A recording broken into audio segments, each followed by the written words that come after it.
Alors nous sommes aujourd'hui le vendredi, on est 4 Sivan et nous sommes arrivés Daf Yud de Baba Kama, Daf Yud. On était arrivé hier à la 13e ligne. On a vu hier, on faisait une comparaison entre les différents chefs. Le taureau, il y avait des points où il était plus sévère que le feu que le taureau, le puits avec le taureau et ainsi de suite. La Gemara a dit pourquoi tu n'enseignes pas une autre comparaison entre le taureau et le puits? Quoi?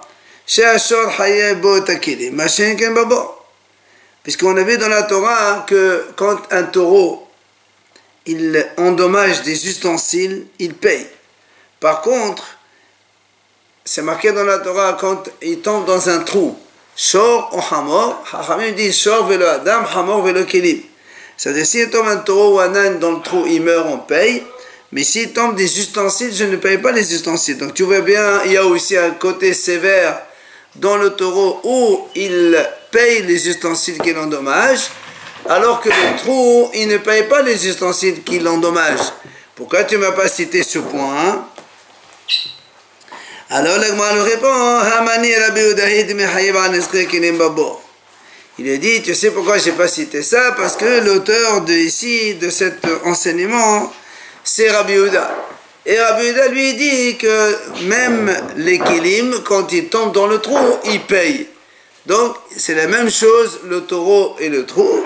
Et donc il n'y a pas besoin de dire qu'il y a une chose plus sévère dans le taureau que dans le trou. Ah, la m'a dit, et Rabbi Yehuda, si c'est Rabbi Yehuda, et ma sefa. Alors regarde dans la sefa, qu'est-ce qu'il y a marqué plus loin? Hamel ba'esh me babo. Il y a marqué dans la sefa que le feu, c'est plus sévère que le trou. Pourquoi? Parce que chez Ha'esh Zakal et l'Echol et Hazir, que le feu, il a l'habitude de marcher. Umu'ad l'Echol ben davar ha'la'ouila ben davar she'en la'ouila. Et que le feu, il brûle aussi bien des choses qui lui conviennent, c'est-à-dire du bois, du tissu, tout ça, ou bien davar she'en la'ouila, ou même des choses qui ne sont pas aptes pour le feu. Comme on a vu la dernière fois, on a vu par exemple quand elle brûle le mur, le mur il n'est pas brûlé, il disparaît pas, il ne se consume pas. Machin ken babor, ce qui n'est pas le cas dans le trou. Pourquoi tu n'as pas assez regarde ce qui est marqué dans ça, c'est marqué comme ça. Or nous on dit, ça veut dire quoi ce qui n'est pas le cas du trou? D'abord, c'est quoi les choses que le feu, on dit c'est habituel et c'est normal pour le feu? C'est le bois. Le bois, il est consumé complètement par le feu. C'est quoi d'abord? C'est quoi les choses qui ne sont pas aptes? C'est des kilim. Tu prends une cruche, même si elle est brûlée par le feu, la cruche reste cruche. Et pourtant, c'est marqué ce qui n'est pas le cas du trou. Ah, et Rabbi Yehuda, et si c'est Rabbi Yehuda, comment tu dis ce n'est pas le cas du trou?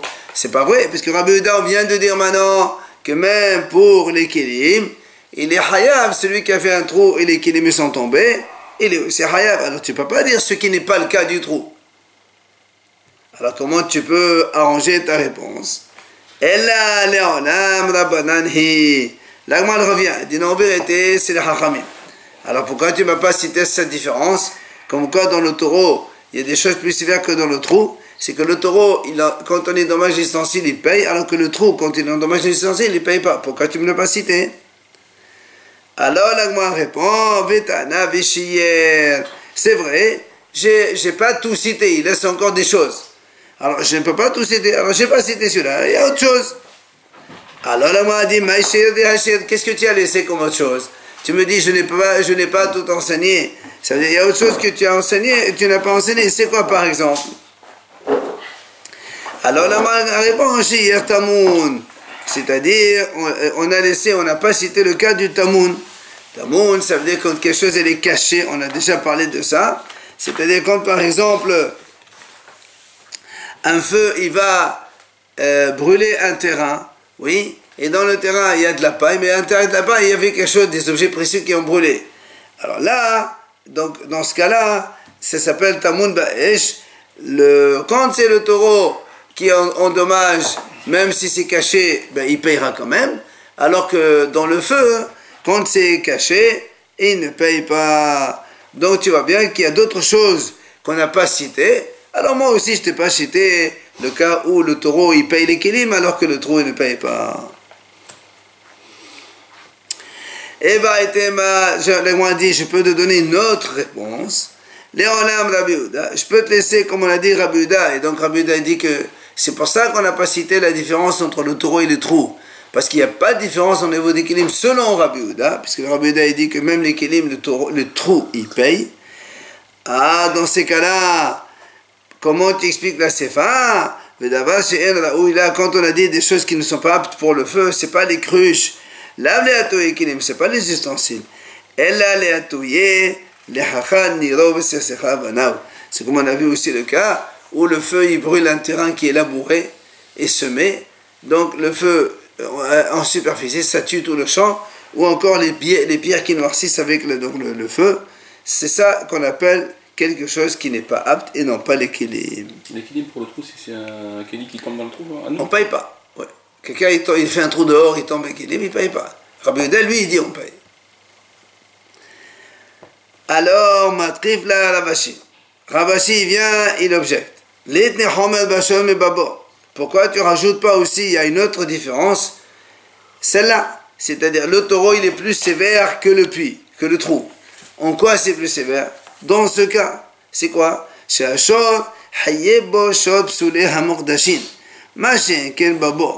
Il dit, la Torah, vous savez, il y a ce qu'on appelle psoulé amurdashin, c'est-à-dire un animal kadosh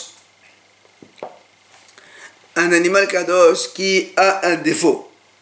D'accord? On n'a plus le droit de le amener au Beit Hamikdash, il faut transférer cette doucha sur un autre animal. Mais lui, il conserve quand même une certaine sainteté dans le sens où, par exemple, on ne peut pas en profiter. C'est-à-dire tu peux juste le manger seulement. Le pasuk il dit comme ça, Tisbah, et les haramim disent velo giza, tu n'as pas le droit de le tondre. Ve'achata basa velo halav, ve'achata velo lechalevim. C'est-à-dire qu'un animal qui, par exemple, il était kadosh à l'origine, et que maintenant il a un défaut, on transfère cette doucha sur un autre animal, bon celui-là le premier on va le manger, on va faire la shhita, on le mange normalement. Mais tu ne peux pas te conduire avec comme n'importe quel animal. Il est quand même un petit peu kadosh. Tu ne peux pas faire de la tonte, tu ne peux pas le donner à manger aux chiens, etc., etc. Maintenant, il dit comme ça. Le taureau, quand il blesse un psoulé à Mourdachin, un taureau comme ça, il doit payer. D'accord? Le taureau, il blesse un autre taureau qui est un taureau du Beit Hamikdash, ex-Beit Hamikdash, il a des fois on l'a transféré. C'est normal, tu payes au propriétaire donc le prix du taureau. Machin ken babo, ce qui n'est pas le cas du trou. Ça veut dire, si un taureau qui était kadosh, et que maintenant il ne l'est plus, et que ce taureau-là il est tombé dans un trou, d'accord? Alors, là, il ne paye pas. Ça veut dire quoi, il ne paye pas? Étant donné, on va voir donc plus loin, c'est marqué dans la Torah, Vehamet Ihielo, c'est-à-dire que le propriétaire, quand par exemple un taureau il tombe dans un trou, l'endommageur, ok, l'endommageur, il va payer le dommage qu'il a causé. Seulement, le cadavre qui est dans le trou, il est à la charge de qui? On va voir plus loin, il y a une mahloket, mais ce sera la charge de la victime. C'était la victime, par exemple, imaginons, le taureau il coûtait 1000 €. Il est tombé, il est mort, le cadavre il coûte 50 €. Alors l'endommageur il va lui compléter 950 €. Or, comme il s'agit ici d'un psoulé mourdachin, un taureau qui était kadosh, on a dit on n'a pas le droit de le donner à manger au chien. Qu'est-ce qu'il peut en faire? Rien. Donc tu vois bien que quand un taureau il endommage un taureau psoulé à mourdachin, il paye le prix. Mais par contre un trou, donc quand il y a un psoulé à mourdachin qui tombe, il ne paye pas, puisque il n'y a aucune valeur. Donc tu vois bien qu'il y a aussi ça. Pourquoi tu n'as pas cité cette différence? Il ne peut pas le manger. Pardon? Il ne peut pas le manger. Cadavre. Il est mort. Ah, il ne peut pas manger.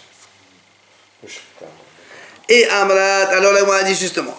Et Amrat Bishlama Rabananhi, si tu me réponds, comme on a dit tout à l'heure, c'est les Hachamim, alors ça c'est une réponse. Parce que comme on a répondu tout à l'heure, pourquoi on n'a pas cité la comparaison entre le taureau et le trou avec les kélim, tu me dis, t'as un aveshir, j'ai laissé d'autres cas que j'ai pas cités, tu vas me répondre la même chose ici aussi. Je peux pas tout citer tout ce qui existe. Alors là aussi, c'est un cas, c'est vrai, il existe, mais je l'ai pas cité. Aïd déchir, d'accord, ça c'est pour la haramim, la réponse elle est bonne. Seulement, Ella et Amnat Rabbi Yehuda, Mashir de Hashir. Mais si tu me réponds comme il a dit Rabbi Yehuda, qu'est-ce qu'il a laissé encore selon Rabbi Yehuda, hein? Alors Haramim dit Shiyer Dash Benero, c'est-à-dire il a laissé un cas encore, par exemple Dash Benero. Imaginons quelqu'un, il a labouré son champ, le terrain il est impeccable, il est venu un taureau, il a marché, il a tout abîmé. D'accord, dans ce cas-là, donc étant donné qu'il faut recommencer le labourage une deuxième fois, ok, alors le taureau, quand il fait ça, il doit payer les dommages qu'il a causés. Alors qu'un trou, ça n'existe pas qu'un trou, il endommage un terrain labouré, ça ne marche pas. Donc tu vois, ça existe dans le trou, ça n'existe pas dans le trou. Ou encore, Dagmar dit non, Dagmar dit non, ça ne s'appelle pas, il a laissé, parce que ce cas-là, il a déjà été cité. Il est englobé dans la différence entre le taureau et le trou. Quand on a dit que le taureau, il marche, il endommage, et le taureau, il est immobile, il ne marche pas, ça en fait partie. Donc tu ne peux pas me dire que ça c'est un cas en plus. Après on a dit dans la Mishnah, si quelqu'un fait même une partie de la cause du dommage, d'accord, il fait une partie de la cause du dommage, il doit payer quand même tout le dommage. Et moi, on va nous expliquer qu'est-ce que ça veut dire ça. Quand j'ai préparé une partie donc on va dire de la cause du dommage, je dois payer le paiement du dommage entièrement, comme si c'est moi qui fais tout le dommage. Alors on nous donne cet exemple, comment c'est le cas. Par exemple, là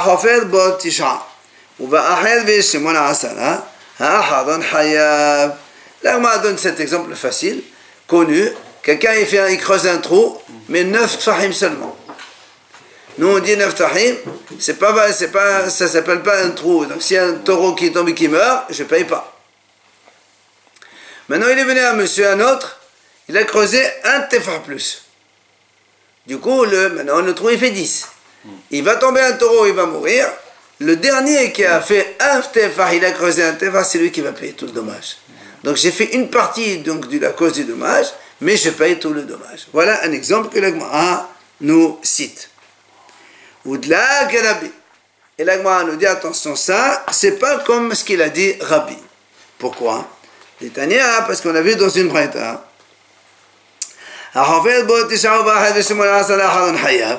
Comme on a dit nous, le Tanakama a dit dans une braïta, celui qui creuse un trou 9 tfahim, il est venu un second, il a complété à 10, c'est le second qui va être donc Hayav, il va payer les dommages. Par contre, Rabbi Omer, Aharon Lamita, Ahar Shenehem le Nizaken. Rabbi dit, non, c'est vrai que quand un taureau est tombé, il meurt, c'est le dernier qui a fait le dernier tefa, il va payer. Mais par contre, quand même à 10, et un taureau il tombe, il se blesse seulement, tous les deux ils vont payer les dommages ensemble. C'est ce qu'il a dit Rabbi. Tous les deux. Moitié-moitié. Alors papa Amar. Il meurt, il paye la totalité. Le dernier, voilà. C'est ça. Ça c'est Rabbi. C'est pour ça qu'on dit c'est pas comme Rabbi. Parce que nous on n'a pas fait de différence. Alors papa Amar, les métaphes de l'école. Alors papa il a dit non. Ici on parle. Parce que nous on a dit c'est pas comme Rabbi. Il dit non. Ici on parle que de mort. Et ça va selon tout le monde. Et quand il y a une autre version qui a posé une question. L'imad de là que Rabbi c'est pas comme Rabbi ce que tu dis. Amar papa les métaphes de l'école. Donc il a répondu la même chose. Alors, Matrif la Rabbi Zera. Viens Rabbi Zera dit, mais tous les cas, c'est tout. Il n'y a que ça comme exemple où on a dit que quand quelqu'un fait une partie, c'est lui qui paye tout. Voilà, il y a aussi un autre cas. Et c'est quoi? Il dit, Vaïka, Masal Shoro la Hamisha Ben Adam. Un monsieur, il a confié son taureau à 5 personnes pour le garder. 5 gardiens. Et voilà que un des 5, Par exemple, c'était un des 5 qui est parti, il n'a pas gardé, parmi les 4 monsieur, les 5. Vizir, après le taureau, il a endommagé. L'agma a dit, Hayab. Celui qui est parti, il est Hayab. Alors l'agma a dit, attends. Comment s'est passé ce cas-là? L'agma a dit, attends, si on est dans le cas où, sans la présence de ce monsieur, il n'aurait pas été gardé le taureau, ça veut dire les 4 autres n'étaient pas là. Il n'y avait que lui, c'était son tour et il est parti. C'est normal que c'est lui qui paye. Ça va de soi. Qu'est-ce que tu m'apprends? Maintenant, si tu me dis non, ils étaient là les 4. Mais lui, il est parti. Il a quand même endommagé. Pourquoi tu le fais payer? Il y avait 4 ici qui gardaient. Pourquoi tu le fais payer? Si eux, ils n'ont pas pu le garder, lui non plus. C'est qui devait le garder à ce moment-là? Justement, elle cherche à comprendre. Comment on peut dire que ce monsieur qui est parti, il doit payer? Ils ont mis 5 au départ pour garder. Il était 5 pour garder. Il est parti. Parce qu'il en fallait 5. Maintenant, il est parti. Donc Très bien. Alors justement, il est parti. Si tu me dis que les 4 autres n'étaient pas là et lui il est parti, il a laissé le taureau, tout ça, c'est normal que c'est lui qui paye. Maintenant, si tu me dis même il a fait les 4, il est quand même parti garder, qu'est-ce que tu veux qu'il fasse? Parce que c'était son tour. Non, justement, on n'est pas en train de parler d'un tour. Si c'est un tour, c'est le premier cas. 2 heures. Et dans ces cas-là, c'est ce qu'on a dit, c'est le premier cas. Si tu dis que sans lui, il n'y avait personne, c'est normal que c'est lui qui paye. Alors, Matrif la Rav Sheshet. Donc, au fait, ce cas-là ne rentre pas dans le cadre de chez nous, parce que nous, on a dit que quand on fait une partie de dommage, on paye tout. Mais ça, c'est pas possible, ce truc-là. Matrif la Rav Sheshet, ve'aika marbe bahavila. Rav Sheshet dit, voilà, il y a un autre cas. C'est marbe bahavila. C'est quoi marbe bahavila? Imagine quelqu'un, il a fait un feu. Il a fait de la grillade, il a fait un feu, il a fini, il y avait un petit feu qui restait encore. Il est venu un autre, il a mis un tas de paille à côté du feu. Donc le feu, il a continué. Avec la paille, il a continué, il y avait un champ voisin, il a donc brûlé le champ voisin. Alors comme c'est lui qui a mis la paille, le dernier, pas celui qui a fait le feu, celui qui a fait le feu, il est parti. Lui. Donc celui-là qui a fait... J'ai pas mis le feu, moi j'ai mis juste la paille. Donc l'autre, il a mis le feu. Moi j'ai mis la paille et c'est moi qui paye tout. C'est qui a mis la paille? Alors, évidemment. Alors là encore la Gemara essaie de comprendre. Comment ça s'est passé? Et si maintenant, sans l'intervention donc du second, le feu ne se serait pas propagé, et c'est à cause de lui que ça s'est propagé, c'est normal que c'est lui qui paye. Ça va de soi. Maintenant, si tu me dis, même sans la paille, le feu se serait quand même propagé. Et qu'est-ce que je fasse maintenant? Pourquoi c'est moi qui paye? Lui aussi. Alors donc pourquoi je ne comprends pas ce cas-là non plus. Matriv la papa, il rajoute encore, il dit pourquoi voilà un autre cas. Il y a un cas. Il y avait un banc public, il y a 5 messieurs, il était assis, tranquille. Ils n'ont pas cassé. Il est venu un 6e, il s'est assis, il a cassé le banc. C'est le dernier qui va payer. Ah, ben papa qui rend papa, papa a dit attention, c'est pas n'importe qui, il faut que le dernier qui est venu s'asseoir, c'était un gros monsieur, et donc c'est ça qui a causé que le banc il s'est cassé. Alors là aussi, l'agma a dit Khidami, comment ça s'est passé? Et les madivlav et hola etbar, si sans la présence du 6e, le banc ne se serait pas cassé, c'est évident que le 6e il va payer. Maintenant, maintenant, si tu me dis, sans sa présence, il serait quand même cassé, alors pourquoi c'est le dernier qui paye? On ne comprend pas pourquoi le dernier paye. Alors, elle m'a dit, tu as raison, mais sauf ça. Alors, comment la Braïta, elle a dit ce cas-là? C'est vrai que c'est pas logique. La Braïta a dit, c'est le dernier qui paye. Pourquoi le dernier qui paye? Si, sans lui, il se serait cassé le banc, tout le monde va payer. Si sans lui, il ne se serait pas cassé, c'est normal que c'est lui qui paye, qu'est-ce que tu m'apprends? Alors, là, m'a dit non.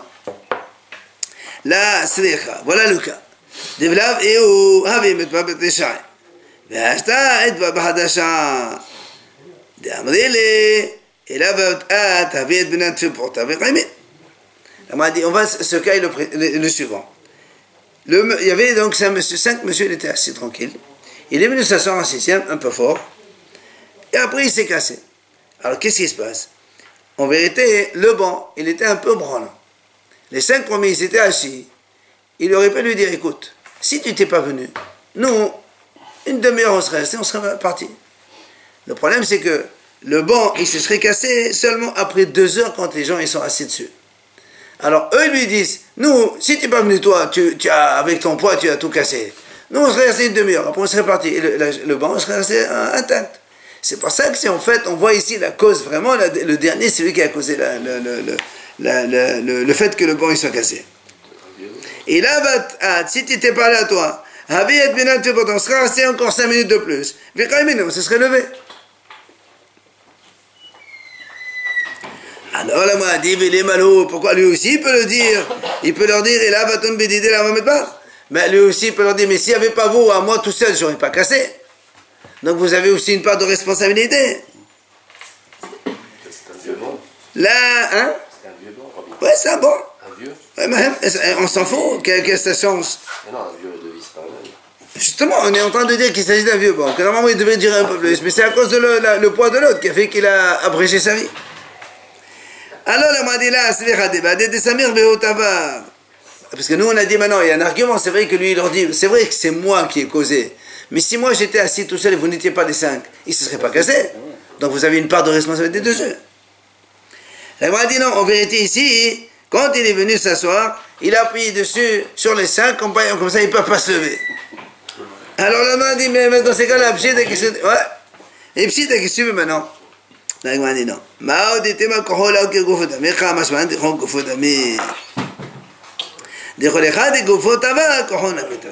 Gemara dit en fait ici, c'est parce que tu aurais pu penser que parce que la force d'appui, je peux te dire, c'est pas comme si c'est lui qui a fait la chose. Alors on vient t'apprendre, tu sais, l'homme quand il endommage, que ce soit sa force ou que ce soit lui-même, c'est exactement pareil et il est responsable. Et la Gemara continue avec tous les cas, encore, il n'y a pas d'autre exemple. La Gemara dit, voilà, il y a une braïta qui dit, il y a un monsieur, il a été frappé par 10 personnes, chacun lui a donné un coup avec un bâton, 10. Soit soit les 10 à la fois ils l'ont frappé, soit un derrière, l'autre ils l'ont frappé. Ou met, après il est mort. Kulan, Ptourin, tous ils sont patours. Patours. Qui c'est qui l'a tué? Le dernier. Comment tu sais? Le premier aussi il l'a tué. Ils sont tous responsables. Alors, Rabbi Oda ben Betera Omer, voilà le cas. Rabbi Oda ben Betera Omer, Beze Ahazé, Aharon Haya, Mepene Shekalet Metato. Rabbi Oda il dit, non. Dans ce cas où c'est un derrière l'autre, c'est le 10e qui a frappé et qui a causé sa mort, c'est lui qui va payer. Il est Haya. Sans les coups d'avant, il serait pas mort aussi. Comment ils peuvent le savoir? Ils ont demandé au bonhomme? Non, on n'a rien demandé. Il est pas mort jusque-là. Voilà, 9 premiers ils l'ont frappé, il était encore vivant. Le dernier frappé, il est mort. Alors il dit, en tout cas il a approché sa mort, c'est le dernier. Voilà pourquoi tu n'as pas cité ce cas. Tu vois bien celui-là, il a frappé un seul coup, mais il est mort. Et on a laissé lui qui est alors qu'il n'a pas fait tout le dommage. S'il n'y avait pas les 9 coups avant, il ne serait pas mort. S'il était mort avant et que l'autre a continué de frapper. Comment tu frappes un frappe à mort, c'est fini. On peut pas le savoir. Alors la Gemara dit, c'est vrai, ça c'est un bon cas. Pourquoi on ne l'a pas cité? Je ne parle pas des cas de mort. Nous on a dit, on parle d'un cas où il y avait le trou là. Quelqu'un il a creusé 9, l'autre il a complété 1. D'accord, je ne parle pas des cas des morts de personnes. Non, je ne parle pas de ce cas. Moi, je parle des dommages qu'on cause à des biens, pas à des hommes. Mais c'est un cas aussi. Donne deuxième réponse. Ou bien je peux te dire, ici c'est une mahlok entre Tanakama et Rabbi Oda ben Betera. Alors que dans la Mishnah, dans le cas où j'ai cité, il n'y a pas de mahlok. Moi, je ne parle pas des cas où il y a des divergences entre les haramim. Alors, la Gemara dit comment? La Gemara dit comment tu dis que tu ne parles pas des cas de Mahlok? Voilà, ici on a dit que c'est le cas du trou, justement. C'est pas comme Rabbi. Puisque nous on a dit donc, dans le cas où un monsieur il a fait 9 tfahim, 90 cm il a creusé. Et il est venu un autre, il a creusé les 10 cm restants. Nous, on a dit dans la Gemara, c'est le dernier qui va tout payer. Et on a dit, ça ne marche pas comme Rabbi, puisque Rabbi dit, pour les dommages, on paye ensemble. Donc tu vois bien, même un cas de mahloket, tu l'as quand même cité comme référence. Alors il lui répond, il dit, c'est pas du tout la même chose.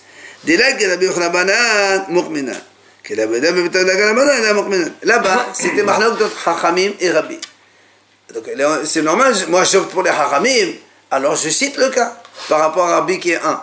Mais ici, tu veux me prendre le cas de Rabbi Bebetera contre les Chachamim, et tu prends la halakha comme Rabbi Bebetera. Non, ça je prends pas.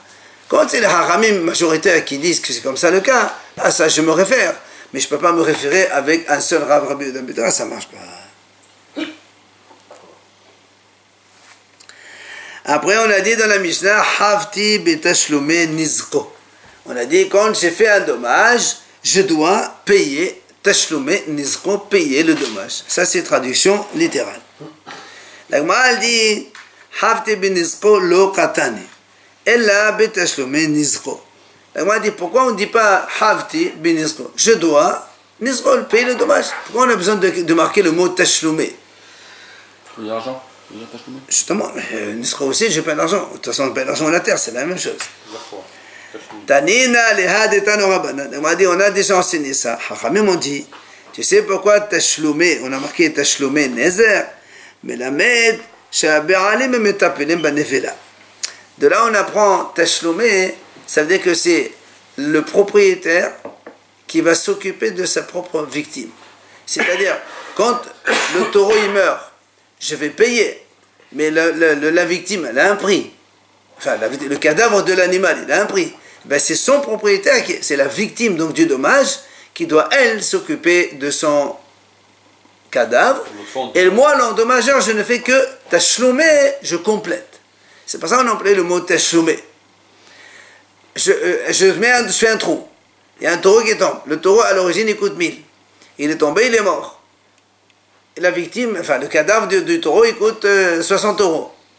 Moi, je ne paye que 940, je ne paye pas 1000. C'est pour ça qu'on a appelé le mot tashloumé, c'est-à-dire je complète. Je paye. Je déduis du prix du voilà, cadavre. c'est pas moi qui m'occupe de cadavre. C'est toi ton problème, ton cadavre, tu te débrouilles avec, tu regardes combien ça coûte et moi je te complète. C'est ça. C'est ce qu'il dit. Haber alim, metapelim banevela. Alors, le a dit, mais d'où tu apprends ça? Qui t'a dit que c'est pas le contraire? Pourquoi tu dis pas que c'est moi-même l'endommageur qui doit m'occuper de vendre le cadavre, après je te donne l'argent? Pourquoi ça? Amar Rabbi Ami, il a dit Rabbi Ami, tu sais pourquoi? Parce qu'on a un pasouk. Amar Karam, makenefesh behema, ishalemen. Parce que dans la Torah c'est marqué, quand un homme il tue un animal, il faut qu'il paye le prix. Or la Torah elle emploie le mot yishalemen. Et la Gemara dit, il la complète. Tu tues un animal, un homme il frappe un animal et le tue, ben tu complètes, c'est-à-dire tu demandes au propriétaire de vendre sa victime, son cadavre, et tu complètes le reste. Voilà, dans le pasuk c'est marqué Yashlim. Rav Kahana il a donné une deuxième réponse. Il a dit, il y a un autre pasuk. Dans le passage qui est marqué Im taruf yitaref yeve'ehu aid ha-terefa lo yishalem ad terefa yishalem terefa asman yishalem. Il dit, c'est marqué dans la Torah, on parle ici d'un gardien, la Torah elle parle là-bas dans un gardien salarié. Un gardien salarié, tu lui donnes à garder un animal avec salaire, moyennant salaire. Il vient, et 2-3 jours après, il te dit, écoute, tu sais, hier soir, il est venu à nous, il a mangé ton taureau. Or, un gardien salarié ne paye pas les cas de force majeure. Lui, il ne paye que quand il se vole ou il se perd, il paye. Mais là, c'est un cas de force majeure. Alors, la Torah dit là-bas, si maintenant l'animal il a été dévoré par un animal sauvage, alors il amène le gardien salarié des témoins comme quoi c'était vraiment ça, et il ne paiera pas le cadavre, c'est pas lui. D'accord? J'ai rien fait, j'ai pas fait de faute. D'accord? Fait rien, zéro. Et puis zéro, c'est honnête, il ne paye pas le honnête. Il n'y a pas de témoin parce qu'il a dit d'apporter des témoins. Justement, si maintenant il ne paye pas, s'il n'a pas de témoin, c'est moi qui. Il honnête quand même. Mais il jure que c'est honnête. Maintenant, les Hachamim ont fait un jeu de mots dans le pasuk. Il y a marqué Yive'oed ha-terefa. Il faut dire Ad terefa yishalem. Jusqu'au cadavre, il paye. Ça veut dire le cadavre lui-même, il ne payera pas. Au cas où il doit payer, il paye jusqu'à hauteur du cadavre. C'est-à-dire, si le vivant il coûtait 1000, maintenant le cadavre il coûte 60, lui il va payer 940 et complète, comme on a dit. C'est donc deuxième pasuk pour nous apprendre qu'on complète le paiement. Troisième pasuk, troisième pasuk que ramène l'agma ici, mais dans l'autre pasuk, c'est marqué dans le pasuk Vehamet ihilo la nizak. Là on parle du trou justement. Quand quelqu'un creuse un trou et il tombe un taureau, il meurt dedans. La Torah a dit Ba'al abor yishalem. Celui qui a creusé le trou, il va payer. Mais la Torah continue Vehamet, et le mort, le cadavre, ihilo, il sera pour son propriétaire. Donc tu vois bien que je ne fais que compléter. Ok? Vechentana de Hezkia. La même chose, on a enseigné dans la Shiva de Hezkia. Vehamet ihilo la nizar. Le cadavre, il sera pour lui. Pour qui? Pour son propriétaire, donc la victime. Alors le m'a dit, Ata omer la nizar ou eno la mazir. Le m'a dit, mais qui t'a dit que Vehamet ihilo, c'est pour la victime? Peut-être que c'est pour l'endommageur, celui qui a causé le trou. Il n'y a pas marqué dans la Torah clairement. Il y a marqué, et le mort sera pour lui. Toi, tu as dit pour lui, c'est qui? Le propriétaire du taureau, donc la victime. Qui t'a dit que c'est pour lui? Peut-être que pour lui. C'est pour l'endommageur. Donc c'est lui qui doit tout faire. Il dit non, c'est pas possible, ça ne peut pas être comme ça. Alors il dit, qu'est-ce que ça veut dire? Mais le carré, ça veut dire, ça ne peut pas être comme ça. Donne-moi une raison. Amal Abaye, il explique, il dit, Isa Kadedon Evela de Mazir, Havia, l'Echtov d'Ahamana Shot, Artashot, Velishtok, Vehameti le Lama, Lishma, Medan Nizar.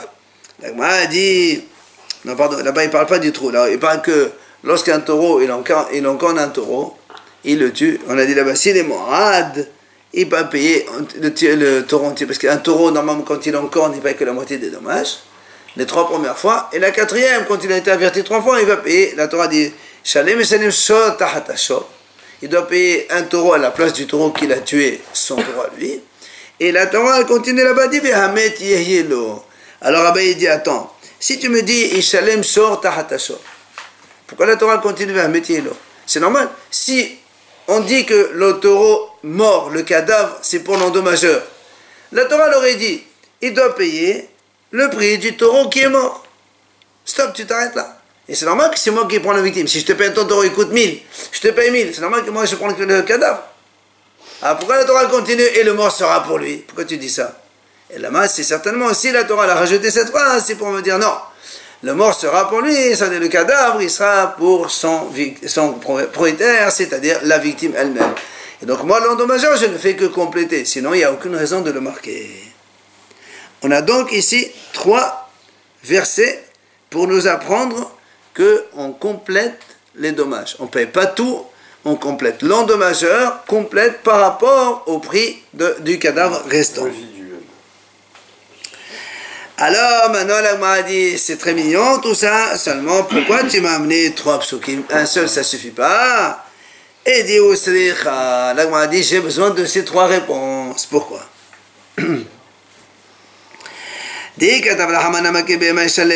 Si on t'a amené le premier pasuk, où c'est un homme qui frappe un animal qui le tue, et là-bas il y a marqué Shalemena, il complète, moi j'aurais dit, Mishum de la Shriya.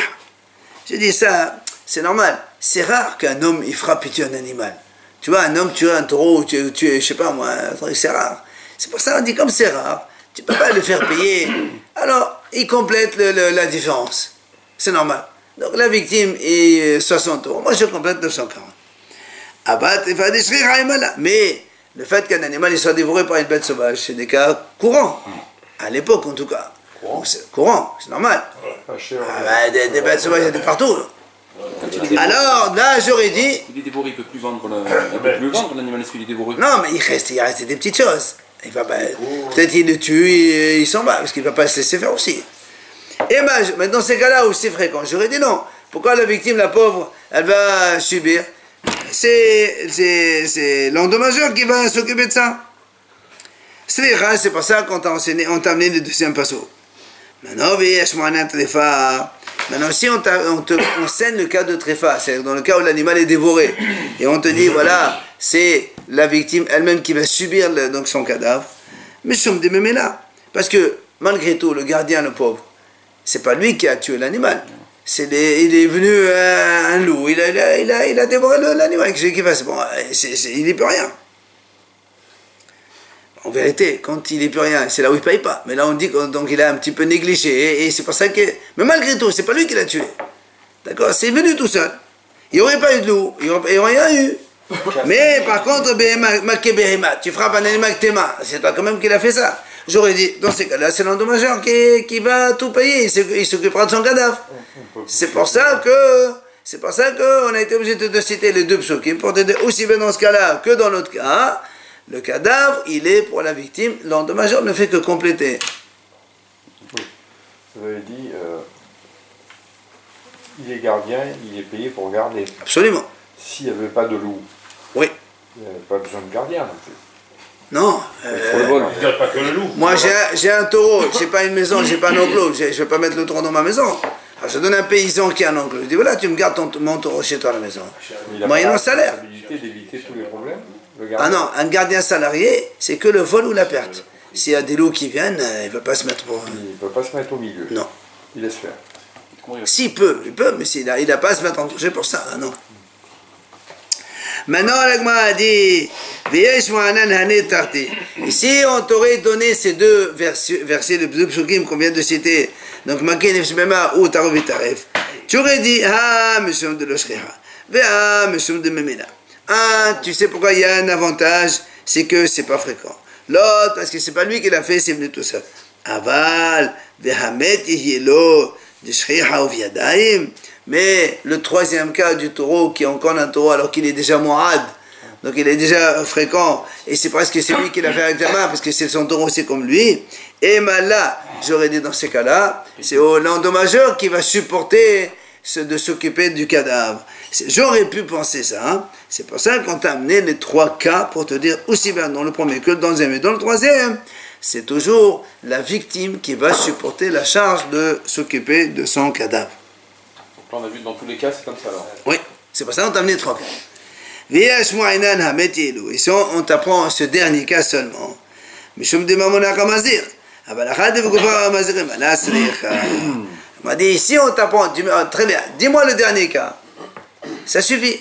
Moi je dis non, parce que si on te donne le dernier cas, tu vas dire, tu sais comment, le dernier cas, pourquoi on dit à la victime de s'occuper de son cadavre? Parce que c'est pas moi qui ai fait le mal, c'est mon taureau qui a fait le dommage. C'est pour ça que tu vas pas m'embêter la vie. Mais dans les deux autres cas où c'est le monsieur lui-même qui est responsable, ah j'aurais dit, toi tu es responsable, alors toi tu supportes de t'occuper de la victime, du cadavre. J'aurais pu penser cela, c'est pour ça qu'on a eu besoin des trois psukim, dans tous les cas, quand il y a un dommage, c'est la victime qui va s'occuper. Il est prévenu quand même aussi, ça force ça. Troisième cas, c'est le taureau qui... Eh bien, c'est pour ça qu'on a dit, c'est shriha, c'est fréquent. Et c'est beyadam, c'est comme si toi tu l'as avec les mains, parce que ton taureau c'est comme toi. Alors on te dit non. Et quand il paye la moitié, Non, pas la moitié, il n'y a pas de... il récupère. Ah, pour L'agresseur, quoi. Quand on paye la moitié, la moitié on la paie de son propre taureau. Est-ce que si on le tue, qui c'est qui s'occupe je ne sais pas, on le verra plus loin, je ne sais pas. Parce que là, la Torah qui a dit on parle d'un taureau qui est mort. Amal et Rav Kahana, c'est là où Rav Kahana pose une question, regardez ça. Amal et Rav Kahana, écoute ça. Et les Rav, donc tu viens me donner la raison ici, comme quoi, parce qu'il y a marqué dans le passouk, d'accord? De là j'apprends que quoi? Que c'est le cadavre, la victime du dommage qui s'occupe de son cadavre.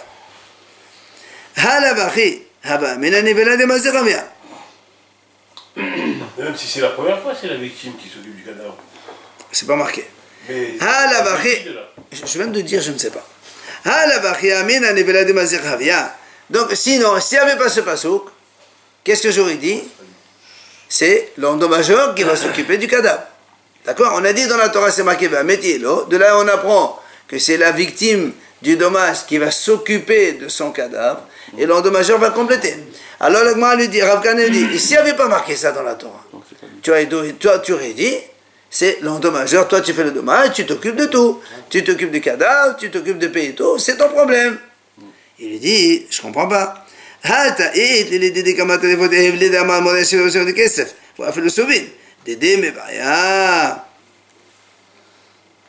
Le m'a dit, je comprends pas. Nous-mêmes, on a déjà dit avant, quand quelqu'un il fait un dommage, il doit payer. S'il a d'argent, il paie de l'argent. S'il n'a pas d'argent, il paie le meneur de terrain. S'il n'a pas de terrain, on a dit, il donne tout ce qu'il a, même les tables cassées, les chaises, tout ce qui est voilà, pas de valeur. Alors déjà lui, il va te donner ça. Et tu vas lui donner, le cadavre à s'occuper avec. Ça veut rien dire ça. D'accord? Ça veut dire, comment tu peux lui donner la charge du cadavre, alors que lui-même, il va te le donner. Puisque nous, on a dit, il peut payer avec tout ce qu'il a. Oui? Alors tu lui donnes le cadavre, il dit, voilà, monsieur, voilà, il y a une table, il y a une chaise, il y a un truc, et voilà, il y a un cadavre de taureau, vas-y, prends tout ça, il va prendre, ça fait 1000 €, prenez. Mais ça a une valeur quand même, le cadavre. D'accord, mais c'est pas à moi de m'en occuper, tu vois bien que c'est pas à moi de m'en occuper. Puisque moi-même, je te donne les chaises cassées, les tables cassées, tout ce que j'ai de mauvais, je te donne. Alors je vais te donner aussi le taureau mort, je dis, voilà, monsieur, il y a ça, ça vaut 50.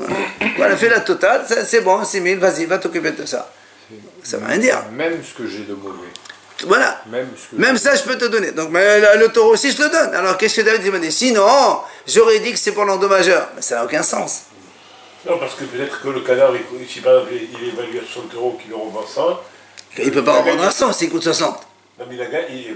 Pourquoi? Nous, on imagine qu'il vaut 60. Tu peux imaginer qu'il vaut 100, c'est ton problème. Tu me donnes 50, je revends ça.